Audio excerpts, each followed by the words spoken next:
Mesdames, Messieurs, bonsoir. Bienvenue sur Alizé pour votre édition de 19h. Nous sommes le mardi 12 janvier. Voici les titres qui seront développés dans notre journal. Les représentants des différents secteurs économiques consultés par la région au sujet de la grille tarifaire intégrée sur l'octroi de mer. L'Agence régionale de santé de Guadeloupe a présenté cet après-midi la loi de modernisation du système de santé, une loi adaptée aux Outre-mer. À 3 jours du Destreland Show d'obstacles, les organisateurs préparent leur manifestation à grand galop. Le journal Aurélie Ronze. Et donc on va parler d'économie puisque l'octroi de mer était au centre d'une réunion aujourd'hui à l'espace régional du Rézé. En l'absence d'Harry Chalus, le premier vice-président de la région, Guy Losbar a reçu les représentants des différents secteurs économiques. L'objectif, trouver une solution pour fixer des taux afin de lutter plus efficacement contre l'augmentation des prix à la consommation. Plus de détails dans le reportage de Muriel Barlagne et de Max Cyril. L'octroi de mer, c'est cette taxe sur les importations et les produits locaux. Elle sert à financer des collectivités territoriales. Une loi votée en juillet 2015 est venue modifier ses modalités d'application. Parmi les nouveautés, le type d'entreprise concernée en Guadeloupe. Ce sont désormais celles dont le chiffre d'affaires dépasse 300 000 € au lieu de 550 000 auparavant. Les taux applicables ont eux aussi été revus à la hausse et devaient entrer en vigueur en janvier 2016. Avec cette nouvelle grille tarifaire, les prix à la consommation risquent d'augmenter sur certains produits. Pour éviter que cela ne se produise, le Conseil régional souhaite fixer de nouveaux taux rapidement en concertation avec les acteurs économiques. D'où la série de rencontres organisées aujourd'hui à l'espace régional du Rézé. En fait, ce que nous avons demandé aux différents acteurs économiques, c'est que de nous faire remonter toutes les observations qu'ils ont eues concernant cette grille de tarification, de manière à ce que très rapidement, nous puissions apporter donc, les réajustements nécessaires. Mais au-delà de ce travail en urgence, ce qu'il faudrait, c'est de poursuivre et qu'ensemble, nous puissions arrêter donc, les stratégies dorénavant sur la nouvelle grille que nous serons obligés donc, de mettre en place. Les représentants des différents secteurs économiques de l'île, UDE-MEDEF, CGPME, FTPE, MPI, ont répondu présents à ces réunions qui se sont tenues tout au long de la journée, des rencontres qui ont rassuré. Nous sommes très contents de voir que le premier vice-président de la région, la deuxième vice-présidente de la région et le troisième vice-président se préoccupent enfin de l'octroi de mer. Nous sommes conscients qu'aujourd'hui, nous ne devons pas augmenter les prix en Guadeloupe.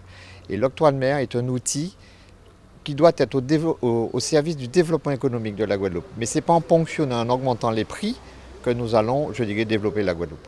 En attendant de pouvoir penser une nouvelle grille tarifaire, le Conseil régional projette de faire voter au plus vite un retour à l'ancienne grille qui, elle, n'avait pas de conséquences sur les prix. Au chapitre santé, le directeur régional de l'Agence régionale de santé a fait le point cet après-midi sur l'épidémie de Zika. La présence du virus a été confirmée dans plus de 14 pays de la zone Amérique-Caraïbes.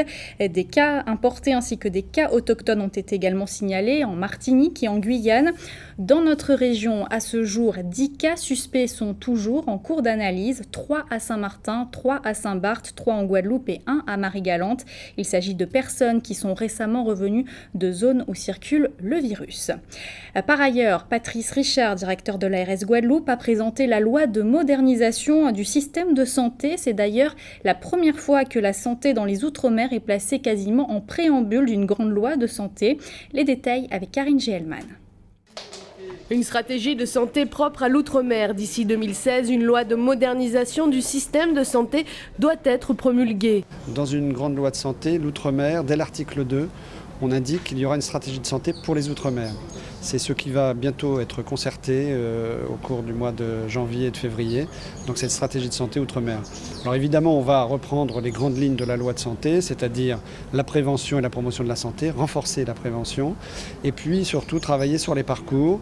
Et donc la loi de santé renforce le rôle des médecins de proximité, des professionnels de santé de premier recours, comme on dit, en leur demandant de se constituer en équipe de soins primaires et en constituant à plusieurs équipes de soins primaires maires, des communautés territoriales de professionnels de santé. Dans cette dynamique, une plateforme de coordination va être mise en place pour simplifier le parcours de soins du patient. Un tel service est une première en France. Le 05 90 47 17 00, c'est une plateforme qui est mise en place au service des médecins traitants pour leur permettre d'adresser à cette plateforme les patients pour lesquels ils souhaitent le plan de soins soit mis en œuvre. Quand le plan de soins est un peu compliqué et que le patient a du mal à s'orienter dans le dispositif de soins, donc le médecin adresse le patient à ce numéro et le coordinateur d'appui qui est en place sur cette plateforme met en place toutes les actions nécessaires à ce que le plan de soins tel que le médecin l'a imaginé soit réalisé. Autrement dit, il s'agit d'organiser le suivi des interventions, que ce soit les visites à domicile, l'information régulière aux médecins traitants de l'évolution de la situation des patients ou encore faciliter les échanges entre professionnels de santé sur le cas d'un patient. Un nouveau métier donc, celui de coordinateur, et ce sont les médecins traitants et les sages-femmes qui auront accès à cette plateforme. On va parler de météo avec la vigilance jaune qui a été maintenue jusqu'à jeudi matin en Guadeloupe. Une vigilance pour mer dangereuse à la côte. Des fortes vagues ont notamment déferlé aujourd'hui à Déé. Le maire a interdit la baignade sur toutes les plages. De grosses vagues également enregistrées au Moule ainsi qu'à la pointe des châteaux. Un beau spectacle malgré tout devant la caméra de Karine Gielman.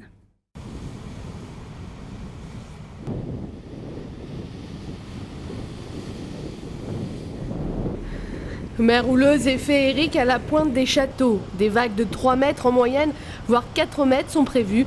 Un spectacle agité et impressionnant. Les gens ne prennent pas des précautions parce que regardez à côté là, il y a une dame avec 2 enfants qui est au bord de la mer. Là, c'est nous qui venons de le dire de sortir de là.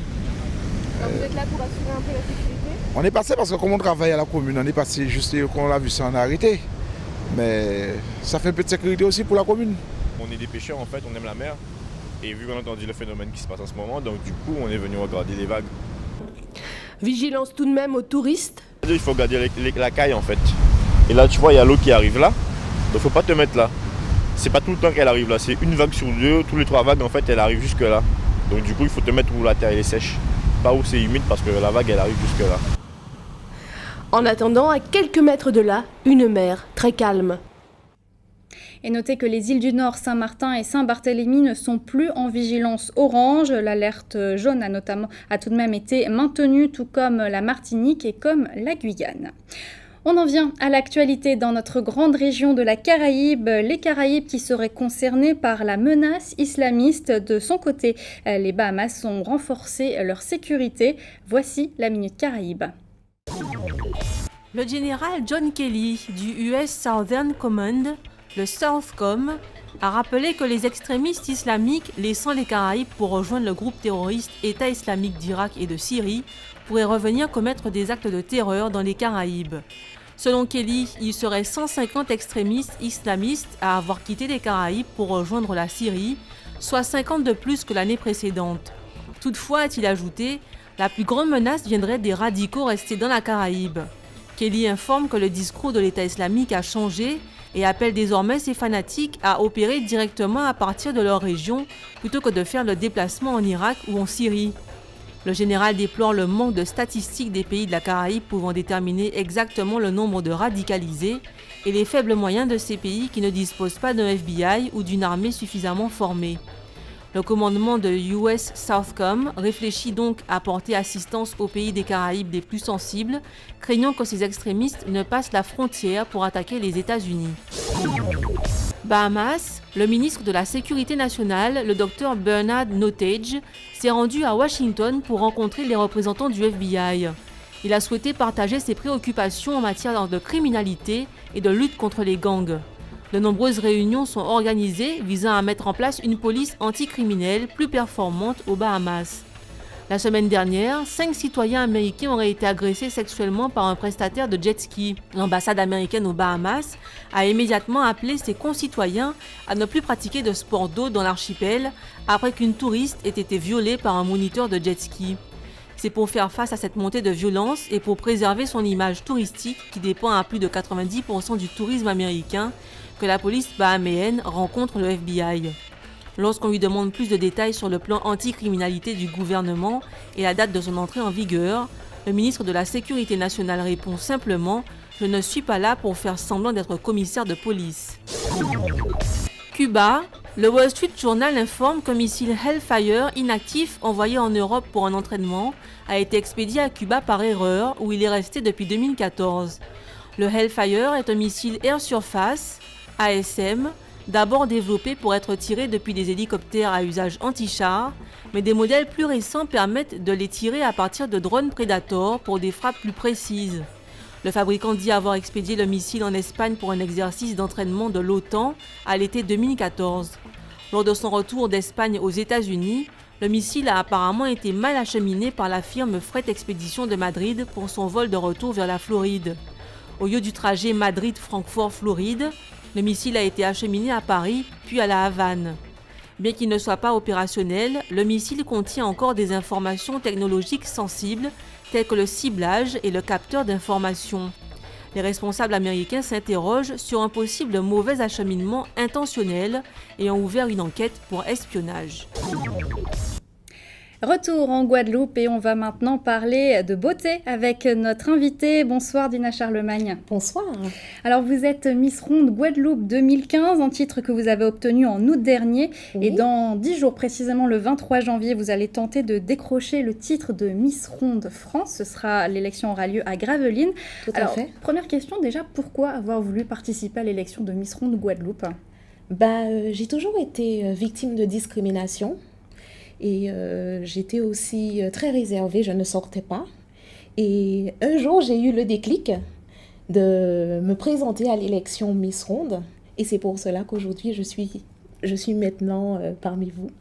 C'est vous qui avez pris cette décision ou alors votre entourage vous a un petit peu... C'est plutôt moi qui ai pris cette décision. Quel est vraiment le message que vous avez voulu faire passer avec cette élection ? Je voulais justement dire à toutes les femmes rondes qui se sentent complexées à leur morphologie, d'oser se montrer. Parce que moi, j'ai eu quand même le courage de me montrer. Aujourd'hui, je suis fière de moi, fière de mes rondeurs. Et c'est ce que je voulais faire passer ici ce soir. Alors, comment réagit justement votre entourage quand vous leur avez dit « je vais me présenter à l'élection de Miss Ronde Guadeloupe » Ils n'étaient pas très d'accord, mais je leur ai dit « c'est pour moi ». Et maintenant, ils sont fiers de moi. Alors, que s'est-il passé depuis votre élection, depuis le mois d'août ? Nous avons été sollicités par la ville de Bimao. Parce que vous êtes originaire de Bimao, on Tout à fait. Justement, nous avons été sollicités par la ville de Bimao et surtout dans des différentes manifestations. Et puis après, je me suis consacrée à l'élection nationale. Alors, on va en parler dans quelques secondes, mais justement, lors de ces manifestations, que vous disaient les filles qui vous rencontraient ? De continuer, je suis sur la bonne voie et puis voilà. Alors vous venez de le dire, donc dans 10 jours vous allez participer à Miss Ronde France. Comment on se prépare à cette élection ? Mais ça se passe très bien, hein. Bon, un petit peu stressé, mais moi logiquement tout ira après pour le mieux. Hein. Quel type d'épreuve vous allez devoir faire ? Bon, je sais qu'il y a... Bon, c'est comme l'élection régionale. Bon, je n'ai pas trop le programme, mais bon, on verra...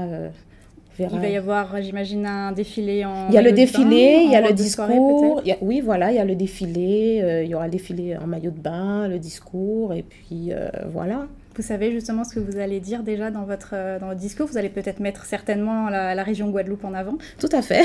Et surtout encourager les femmes rondes. Voilà. Justement, les Guadeloupéens peuvent vous soutenir dès maintenant pour cette élection. Oui, tout à fait. Justement, en votant. Par internet sur Miss Ronde France /vote.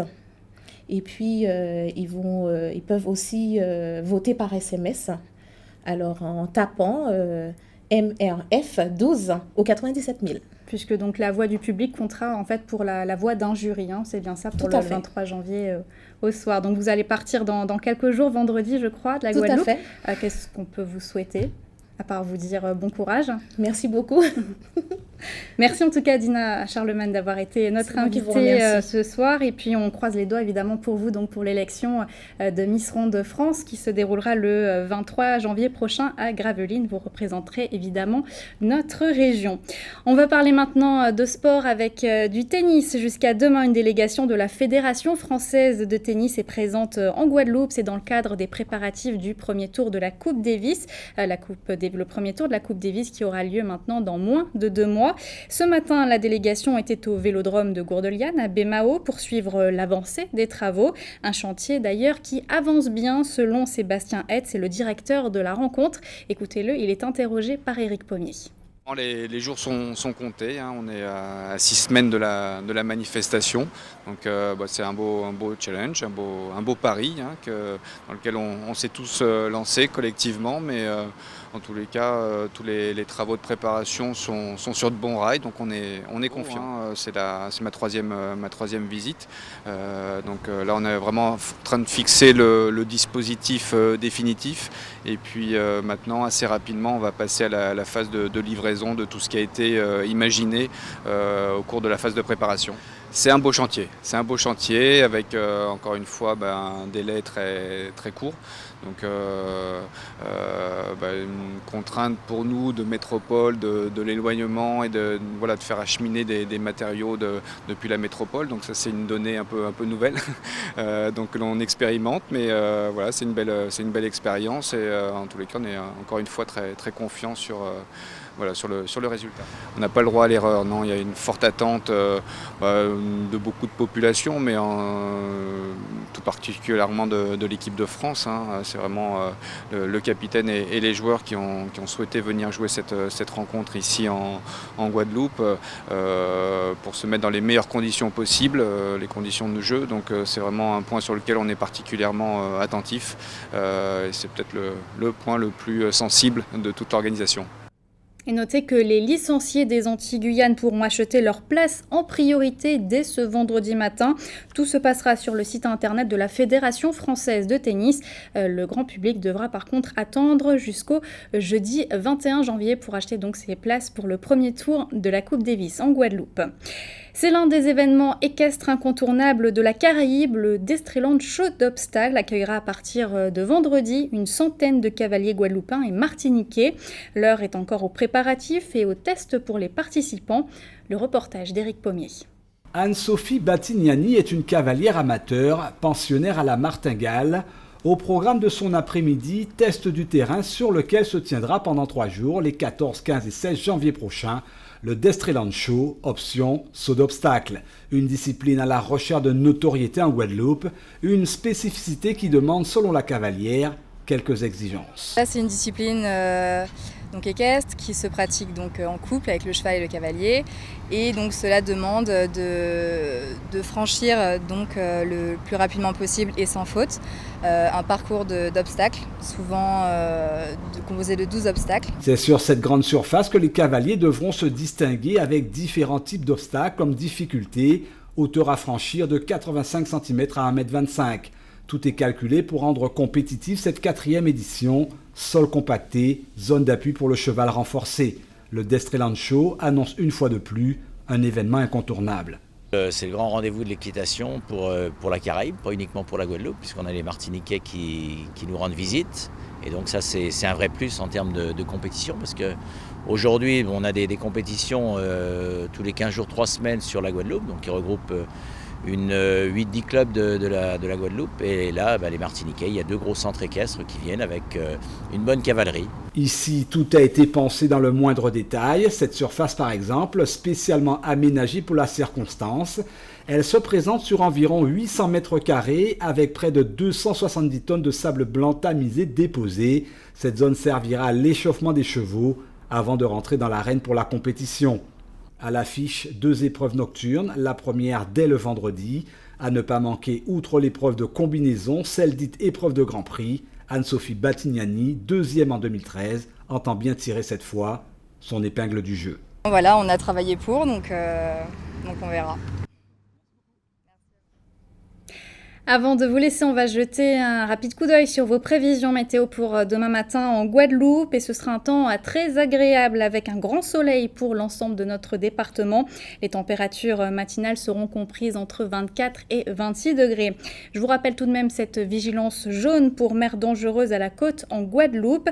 Jusqu'à jeudi matin, cette houle va affecter principalement les rivages de Déé jusqu'à la pointe des châteaux, en passant par le Moule, comme vous pouvez d'ailleurs le voir sur ces images.